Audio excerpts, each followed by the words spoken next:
വേഗത്തിൽ കുതിച്ചുയരുന്ന അവളുടെ ഹൃദയതാളം പെട്ടെന്ന് നിശ്ചലമായതുപോലെ അവനെ തലോടിയിരുന്ന അവളുടെ കൈകൾ ചലിക്കാതെയായി. മിഴികൾ അവൻ്റെ നോട്ടത്തെ നേരിടാനാവാതെ താഴ്ന്നു. അവൻ്റെ ചോദ്യത്തിന് എങ്ങനെ മറുപടി പറയൂ എന്നറിയാതെ പിടഞ്ഞു അവളുടെ ഹൃദയം. 100 വട്ടം സമ്മതമെന്ന് ഹൃദയം അവനോട് പറയുന്നുണ്ട്. പക്ഷേ അതെങ്ങനെ അവൻ്റെ കണ്ണിൽ നോക്കി പറയും? ഈശാനിയിൽ പെട്ടെന്ന് വന്ന മാറ്റങ്ങൾ അവൾ ഇപ്പോഴും അങ്ങനെ ഒരു റിലേഷന് മനസ്സുകൊണ്ട് തയ്യാറല്ല എന്നവന് തോന്നി. വേണ്ട, കുറച്ചുകൂടെ കഴിയട്ടെ അല്ലേ? ഇനി ഞാൻ ചോദിച്ചു എന്നോർത്ത് വിഷമിക്കണ്ട. വാ. ഞാനൊന്നും ചോദിച്ചിട്ടുമില്ല, എൻ്റെ ആനി ഒന്നും കേട്ടിട്ടുമില്ല. പോരെ, വാ കിടക്കാം, മഞ്ഞു കൊള്ളണ്ട. അവൻ അവിടുന്ന് എഴുന്നേറ്റ് റൂമിലേക്ക് നടന്നു, ഈശാനിയുടെ കയ്യും പിടിച്ച്. പക്ഷേ ഈശാനി അവനോടൊപ്പം നടക്കാതെ അവിടെ തന്നെ നിന്നു. ആയുഷ് സംശയത്തോടെ അവളെ നോക്കി. ഞാൻ ചുമ്മാ ചോദിച്ചതാ ആനി. ഇനിയും അത് തന്നെ ചിന്തിച്ച് നിൽക്കല്ലേ? തല താഴ്ത്തി നിൽക്കുന്ന ഈശാനിയെ കണ്ട് അവൻ അവളെ സമാധാനിപ്പിക്കാൻ എന്നോണം പറഞ്ഞു. അപ്പോൾ എനിക്ക് മുത്തശ്ശിയുടെ ആഗ്രഹം സാധിച്ചു കൊടുക്കണ്ടേ? വളരെ പതിഞ്ഞ സ്വരത്തിൽ. അവൻ കേട്ടോ എന്ന് പോലും സംശയമാണ്. അത്രയ്ക്ക് മേലെയാണ് അവളത് പറഞ്ഞത്. ആയുഷിന് കുറച്ച് സമയം വേണ്ടി വന്നു അവൾ പറഞ്ഞത് മനസ്സിലാക്കാൻ. അവൾ പറഞ്ഞതിൻ്റെ പൊരുൾ മനസ്സിലാക്കവേ അവൻ്റെ മുഖം തെളിഞ്ഞു. ഇന്നുവരെ അവനിൽ കണ്ടിട്ടില്ലാത്ത അത്രയും മനോഹരമായ ഒരു പുഞ്ചിരി വിരിഞ്ഞു അവൻ്റെ ചുടിയിൽ. അതേ ചിരിയോടെ കീഴ്ച്ചുണ്ട് കടിച്ചു പിടിച്ച് കണ്ണുകൾ ഇറുക്കി അടച്ചോ എന്ന് നിശ്വസിച്ചു അവൻ. പിന്നെ അവൻ്റെ മുന്നിൽ ചെറുചിരിയോടെ തല താഴ്ത്തി സാരിത്തലപ്പ് കൈവിരലിൽ ചുറ്റിയും അഴിച്ചു നിൽക്കുന്ന ഈശാനിയുടെ അടുത്തേക്ക് നടന്നു. മെല്ലെ അവളുടെ മുഖം പിടിച്ചുയർത്തി. എനിക്ക് സങ്കടമാകുമെന്ന് കരുതി സമ്മതിച്ചതാണോ ആനി? അവളുടെ കണ്ണിൽ നോക്കി അവൻ ചോദിച്ചു. ഈശാനി മെല്ലെ കണ്ണുകൾ ഉയർത്തി അവനെ നോക്കി. പിന്നെ നിഷേധാർത്ഥത്തിൽ തലയാട്ടി. ഷുവർ? നാണത്താൽ കുതിർന്നു നിൽക്കുന്ന ചിരിയോടെ അതേ എന്ന് പറഞ്ഞു. പൊടുന്നനെ അവൻ്റെ നെഞ്ചിൽ മുഖം ഒളിപ്പിച്ച് 2 കൈകൊണ്ടും അവനെ ചുറ്റി വരിഞ്ഞ് ഇറുക്കെ കെട്ടിപ്പിടിച്ചു. അവൻ്റെ കൈകളും അവളെ അതിലും ഗാഢമായി പുണർന്നു. അവളെ കൈകളിൽ വാരിയെടുത്ത് റൂമിലേക്ക് നടന്നു. നെറുകയിൽ ചുംബിച്ചുകൊണ്ട് അവളെ ബെഡിലേക്ക് കിടത്തി. ബാൽക്കണിയുടെ ഡോർ അടച്ച് കർട്ടൻ നീക്കി. ശേഷം ലൈറ്റ് ഓഫ് ചെയ്ത് ഡിം ലൈറ്റ് ഓൺ ചെയ്തു. മങ്ങിയ വെളിച്ചത്തിൽ അവളെ ഒന്ന് നോക്കി അവൻ. ഒരു പൂച്ചക്കുഞ്ഞിനെ പോലെ പതുങ്ങിക്കിടക്കുകയാണവൾ. അവനെ നോക്കുന്നതേയില്ല. ആയുഷ് ഒരു കള്ളച്ചിരിയോടെ അവളുടെ അടുത്തേക്ക് നടന്നു. അവൾ കരിയിലായി ചെന്ന് കിടന്നു. ആനി, എന്നെ നോക്ക് പെണ്ണേ. അവളെ അവന് നേരെ തിരിച്ചു കിടത്തിക്കൊണ്ട് പതിഞ്ഞ ശബ്ദത്തിൽ ഒരു കുളിർക്കാറ്റ് പോലെ അവൻ്റെ സ്വരം അവളുടെ മുഖത്തെ തഴുകി. ഈശാനി ആകെ ചുമന്ന് തൊടുത്തിട്ടാണുള്ളത്. അവൾ അവനെ ഒന്ന് നോക്കി. അവരുടെ കണ്ണുകൾ പരസ്പരം കൊരുത്തു. അസ്തമയ സൂര്യൻ്റെ അതേ ശോഭയിൽ നാണത്താൽ ചുമന്നു നിൽക്കുന്ന തൻ്റെ പാതിയെ കാണുന്ന അവന് അവൻ്റെ എല്ലാ നിയന്ത്രണവും കൈമോശം വന്നിരുന്നു. അവളുടെ ആ തുടുത്ത മുഖം കൈക്കുമ്പിളിലെടുത്ത് മുഖമാകെ അവൻ പ്രണയചുംബനങ്ങൾ കൊണ്ട് മൂടി. അവൻ്റെ പകുതി ഭാരവും അവളുടെ ശരീരത്തിൽ കൊടുത്തുകൊണ്ട് അവൻ മൃദുവാർന്ന അതരങ്ങൾ കവർന്നു. ആദ്യം വളരെ പതിയെ അവയെ നുണഞ്ഞുകൊണ്ടിരുന്നു. പിന്നെ മെല്ലെ അതിൻ്റെ വേഗതയും കൂടി. ചുണ്ടുകളിൽ അവൻ്റെ ദന്തങ്ങൾ ചെറിയ നോവ് നൽകി തുടങ്ങി. അവൻ്റെ കൈകൾ അവളുടെ ശരീരം മുഴുവൻ അലഞ്ഞു പടർന്നു. അവളുടെ കൈകളും അവൻ്റെ ഉറച്ച ശരീരത്തിൽ നഖങ്ങൾ ആഴ്ത്തി മുറിവേൽപ്പിച്ചു. അതരങ്ങളെ വേർപെടുത്തി അവൻ്റെ മുഖം അവളുടെ കഴുത്തിലും മാറിലും അമർന്നു. വല്ലാത്ത പരവേശം തോന്നിപ്പോയി അവൾക്ക്. അവിടെയെല്ലാം അവൻ്റെ ഉമിനീരിൻ്റെ നനവ് അറിയുന്നുണ്ടായിരുന്നു അവൾ. കണ്ണുകളടച്ച് അവൻ്റെ മുടിയിഴകളിൽ കോർത്തു പിടിച്ചു അവൾ. ആ രാത്രിയിൽ പരസ്പരം അവർ ഏൽപ്പിച്ചിരുന്ന നോവുകൾ ഒന്നും തന്നെ അവർ അറിഞ്ഞിരുന്നില്ല. അവരെ മൂടിക്കൊണ്ടു നിന്ന പുതപ്പിൻ്റെ മറയിൽ ആ 2 ശരീരങ്ങളും നഗ്നമായി. പഞ്ഞുപോലുള്ള അവളുടെ ശരീരം മുഴുവൻ പ്രണയത്തിൻ്റെ ചുംബനങ്ങൾ കൊണ്ട് മൂടി. അവളുടെ നോവിനെ മായ്ച്ചുകൊണ്ട് രാത്രിയുടെ അന്ധകാരത്തിൽ ആ മുറിയിലെ മങ്ങിയ വെളിച്ചത്തിൽ അവളെന്ന സ്ത്രീയെ ആയുഷ് സ്വന്തമാക്കി. പേമാരി പോലെ അവളിലേക്ക് പെയ്തിറങ്ങിയ അവൻ്റെ നഗ്നമായ നെഞ്ചിൽ പറ്റിച്ചേർന്ന് കിടന്നു അവൾ. അവളെ പൊതിഞ്ഞു പിടിച്ചുകൊണ്ട് അവനും. ആനി, ഒത്തിരി വേദനിച്ചോ? അവളെ തലോടിക്കൊണ്ട് അവൻ ചോദിച്ചു. ഈശാനി അവൻ്റെ നെഞ്ചിൽ മെല്ലെ ഒന്ന് ചുംബിച്ചു. ആയുഷ് ഒരു ചിരിയോടെ നിറഞ്ഞ സംതൃപ്തിയോടെ അവളെ ഒന്ന് നോക്കി. ആയുഷ് നോക്കുന്നത് കണ്ടത് ഈശാനി കണ്ണുകൾ അടച്ച് അവൻ്റെ നെഞ്ചിൽ മുഖം ഒളിപ്പിച്ചു. അതേ ചിരിയോടെ അവളെ കെട്ടിപ്പിടിച്ചുകൊണ്ട് അവനും കിടന്നു. സമയം കടന്നുപോകെ അവൻ്റെ ഹൃദയം അവൾക്കായി വീണ്ടും തുടിച്ചു തുടങ്ങി.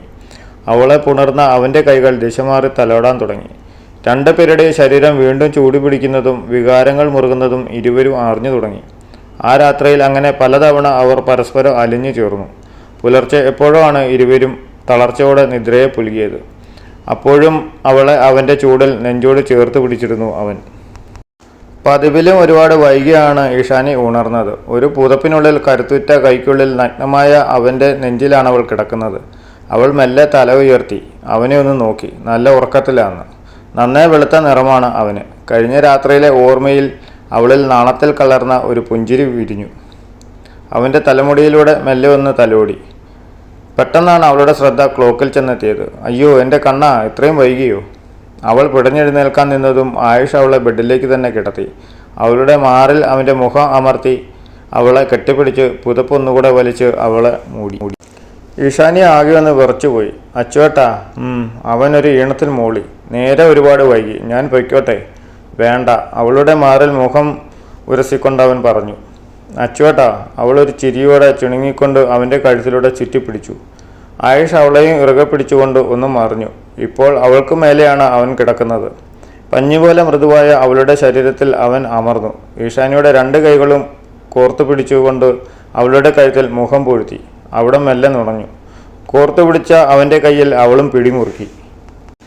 അച്ചുവേട്ടാ, ഒത്തിരി നേരം വൈകി. അവിടെ എല്ലാവരും അന്വേഷിക്കും, അവൾ എങ്ങനെയോ പറഞ്ഞു.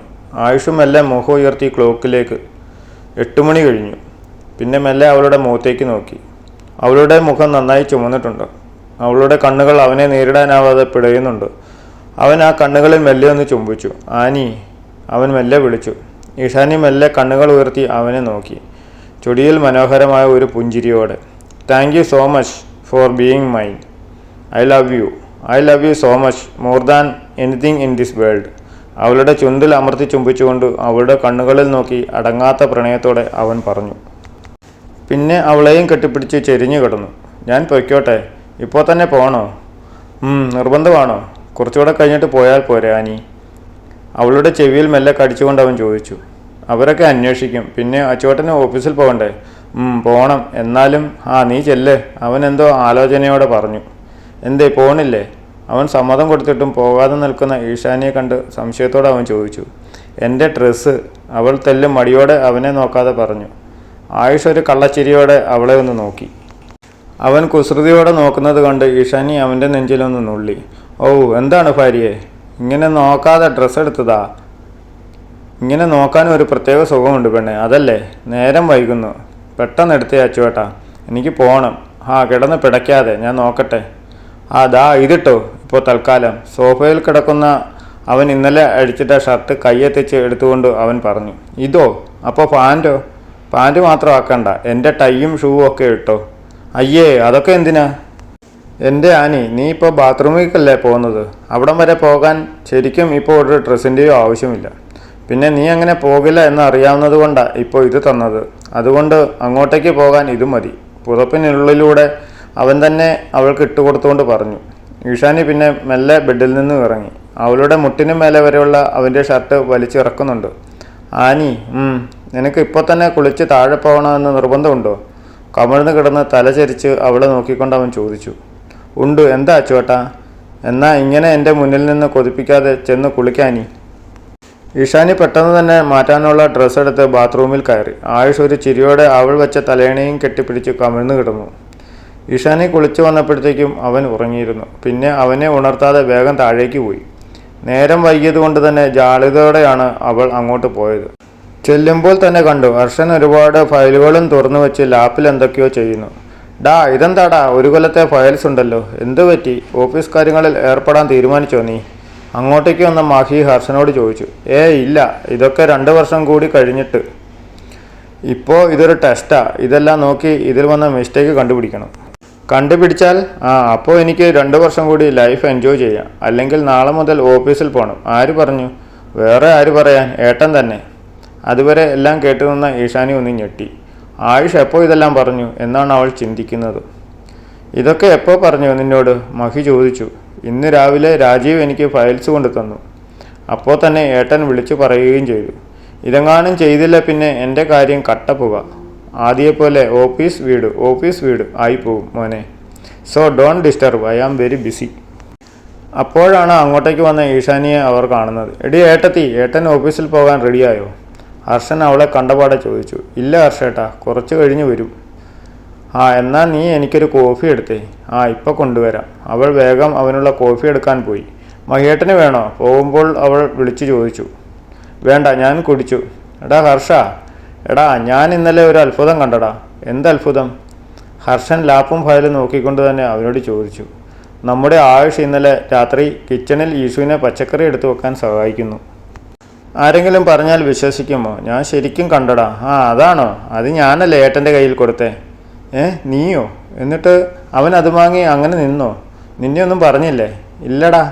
പിന്നെ ഞാൻ വേറൊരു കാര്യം കണ്ടു. എന്ത്? ഏട്ടൻ ഇന്നലെ ഏട്ടത്തെ പൊക്കിയെടുത്ത് റൂമിലേക്ക് കൊണ്ടുപോകുന്നത്. നമ്മുടെ ഷാരൂഖ് ദീപികയെ പൊക്കിയെടുത്തതുപോലെ. പ്രതീക്ഷിക്കാതെ കണ്ടപ്പോൾ ഞെട്ടിപ്പോയി. ആണോ? അപ്പോൾ അങ്ങനെയൊക്കെയാണ് കാര്യങ്ങൾ. ദാ ഹർഷേട്ടാ കോപ്പി. അവൻ അത് വാങ്ങി. ഇരിക്കടി ഏട്ടത്തി. ഈശാനി വീണ്ടും അടുക്കളയിലേക്ക് പോകാൻ നിന്നത് ഹർഷൻ അവളോട് പറഞ്ഞു. ഞാൻ ഇന്ന് പോകും കേട്ടോ. അവാർഡ് നൈറ്റ് ഉണ്ട്. ഒരാഴ്ച കഴിഞ്ഞേ വരൂ. മഹി അവർ രണ്ടുപേരോടുമായി പറഞ്ഞു. എവിടെ വച്ചാ? ദുബായ്. അപ്പോൾ ഇനി ഒരാഴ്ച കഴിഞ്ഞേ വരൂ. അതേടി. എപ്പോഴാ പോണേ? കുറച്ച് കഴിഞ്ഞ് ഇറങ്ങും. 11 മണിക്കാണ് ഫ്ലൈറ്റ്. അബിയോട് പറഞ്ഞോ? പറഞ്ഞു. അവൾ ഏതോ ഫ്രണ്ട്സിനെ കാണാൻ വേണ്ടി പോയതാ. എയർപോർട്ടിലേക്ക് വരാമെന്ന് പറഞ്ഞിട്ടുണ്ട്. ഞാൻ അച്ചുവേട്ടന് കോപ്പി കൊടുത്തിട്ട് വരാം. പിന്നെ ഹർഷേട്ടാ, കുറച്ച് കഴിഞ്ഞ് ശാരദാമ്മയെ ആശുപത്രിയിൽ കൊണ്ടുപോകണം. ഞാനും വരാം. ഹർഷനും മഹിയും ഒരുപോലെ ഞെട്ടിക്കൊണ്ട് അവളെ നോക്കി. നമ്മളോ? അവർ തനിയെ പോയിക്കോളും. ഈഷു, അത് പറ്റില്ല. ഡോക്ടർ എന്താ പറയുന്നേ എന്നറിയണ്ടേ? നമുക്കും പോവാം കൂടെ. തനിയെ അയക്കണ്ട. നീ ഏട്ടനോട് ചോദിച്ചോ? ഇല്ല, ഇപ്പോൾ ചോദിക്കും. എന്നാ ചോദിക്ക്. ഏട്ടൻ സമ്മതിച്ചാലല്ലേ പോകേണ്ടു. സമ്മതിക്കും. ചോദിച്ചു വാ നീ. അവൾ ഹർഷനെ നോക്കി പുച്ഛിച്ചുകൊണ്ട് ആയുഷിനുള്ള കോഫി എടുത്ത് റൂമിലേക്ക് പോയി. മഹി പോകാൻ റെഡിയാവട്ടെ എന്ന് പറഞ്ഞ് അവൻ്റെ റൂമിലേക്കും. അവർ പോയതും ഹർഷൻ വീണ്ടും അവൻ്റെ ജോലിയിലേക്ക് തിരിഞ്ഞു. ഇഷാനി റൂമിലേക്ക് കയറുമ്പോൾ ആയുഷ് ഓഫീസിലേക്ക് പോകാൻ ഒരുങ്ങുകയാണ്. കോഫി. അവൾ കോഫി അവന് നേരെ നീട്ടി. അവൻ ആ കോഫി വാങ്ങി ലേശം കുടിച്ച് അവിടെ ടേബിളിൽ വെച്ച് ലാഭും ഫയൽസും ഒക്കെ അവൻ്റെ ബാഗിൽ വെച്ചു. അതെ അച്ചുവേട്ടാ. അവൻ ചെയ്യുന്ന കാര്യങ്ങൾ എല്ലാം ശ്രദ്ധിച്ചുകൊണ്ട് അവനെ വിളിച്ചു. അവളെ നോക്കാതെ തന്നെ വിളി കേട്ടു.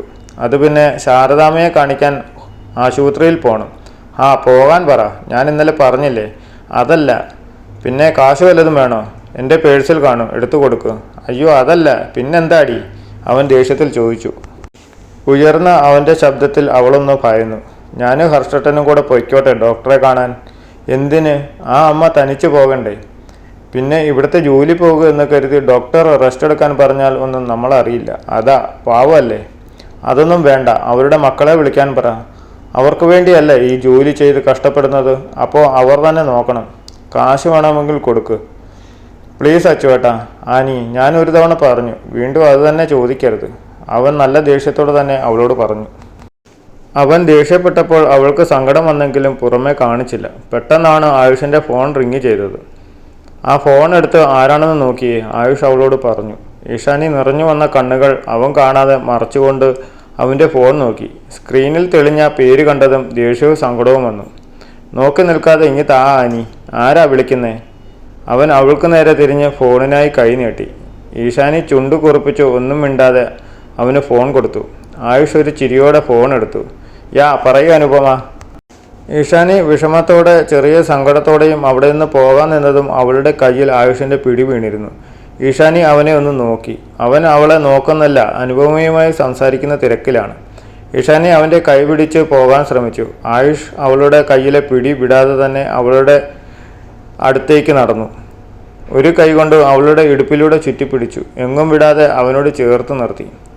Okay, I will be there at the right time. Phone cut ചെയ്ത ശേഷം അവന് നേരെ നിർത്തി. ദേഷ്യം വന്നോ എൻ്റെ ഭാര്യയ്ക്ക്?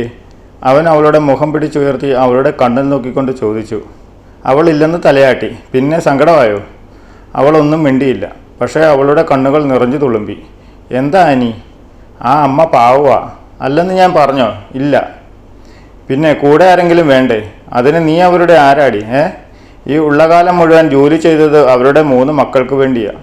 ഇപ്പോൾ വയ്യാതെ ആയെങ്കിൽ അവരെ നോക്കേണ്ടതും ആ മക്കളാണ്. അമ്മ ജോലി ചെയ്ത് കിട്ടുന്ന പണം വീതം വെച്ചെടുത്താൽ പോരാ. തളർന്നാൽ അവരെ പരിചരിക്കാനും വേണം മക്കൾ. ഇനി മക്കൾ അതിന് കഴിയില്ല എന്നാണെങ്കിൽ അത് അവർ അറിയട്ടെ. ഇനിയുള്ള സമ്പാദ്യമെങ്കിലും സ്വന്തം ആവശ്യത്തിനായി എടുത്തു വയ്ക്കട്ടെ. നീ ഇപ്പോൾ കൂടെ പോയാൽ അത് അവർ ഒരു കാലത്തും അറിയില്ല. അവളിലെ പിടിവിട്ട് കുറച്ച് മാറി നിന്ന് നല്ല ദേഷ്യത്തിൽ തന്നെയാണ് അവളോട് അവൻ സംസാരിച്ചത്. ഞാൻ പോണില്ല. അവൻ കൂടുതൽ ദേഷ്യമാവുന്നതിന് മുമ്പേ അവൾ പറഞ്ഞു. പോകേണ്ട. അത് തന്നെയാണ് ഞാൻ പറഞ്ഞത്. കോഫി തണുത്തു. ഞാൻ വേറെ കൊണ്ടുവരാം. വേണ്ട, ഞാൻ അങ്ങോട്ട് വന്നോളാം. ഞാൻ ഭക്ഷണം എടുത്ത് വയ്ക്കാം. വേണ്ട, ഇങ്ങോട്ട് വാ. ഇങ്ങോട്ട് വാ അനി. അവൻ അവളെ അടുത്തേക്ക് വിളിച്ചു. ഈശാനി മെല്ലെ അവൻ്റെ അടുത്തേക്ക് നടന്നു. ഞാൻ എന്തെങ്കിലും വേണ്ട എന്ന് പറയുന്നുണ്ടെങ്കിൽ അതിന് അതിൻ്റേതായ കാരണങ്ങൾ കാണും ആനി. സോ എൻ്റെ പൊന്നു ഭാര്യയെ, ഞാൻ വേണ്ടെന്ന് പറഞ്ഞ കാര്യം വീണ്ടും വീണ്ടും ചോദിച്ചു എന്നെ ദേഷ്യം പിടിപ്പിക്കരുത്, കേട്ടല്ലോ. അവളെ എടുത്തുയർത്തി ടേബിളിൽ ഇരുത്തിക്കൊണ്ട് പറഞ്ഞു. കേട്ടു, ഇനിയും ചോദിക്കില്ല. ഗുഡ്. അവളുടെ മുടി ഒതുക്കിക്കൊണ്ട് അവൻ പറഞ്ഞു. രാവിലെ തന്നെ എൻ്റെ വഴക്ക് കേട്ടില്ല ആനി. എന്ത് നല്ല ദിവസമായിരുന്നു. പോട്ടെ, സാരമില്ല, വാ ഭക്ഷണം കഴിക്കാം. ഈശാനിയെ ടേബിളിൽ നിന്ന് ഇറക്കാൻ നിന്നതും അവൾ അവൻ്റെ ഷർട്ടിൽ പിടിച്ചു നിർത്തി. ആയുഷ് സംശയത്തോടെ ഒന്ന് നെറ്റി ചുളിച്ചു. ആ പെണ്ണെന്തിനാ ചേട്ടനെ വിളിച്ചേ? ഏത് പെണ്ണ്? അനുപമ. അന്ന് കെട്ടിപ്പിടിച്ച പെണ്ണല്ലേ അത്? അതെ, അവൾ തന്നെ. വിളിച്ചത് ഒരു മീറ്റിംഗ് ഉണ്ട്, അത് ഓർമ്മിപ്പിക്കാൻ വേണ്ടിയാ. എന്തേ? ഒന്നുമില്ല. നിനക്കെന്നെ സംശയമുണ്ടോ ഭാര്യയെ? അവളിലേക്കൊന്ന് ചാഞ്ഞുകൊണ്ട് അവൻ ചോദിച്ചു. ഉണ്ട്.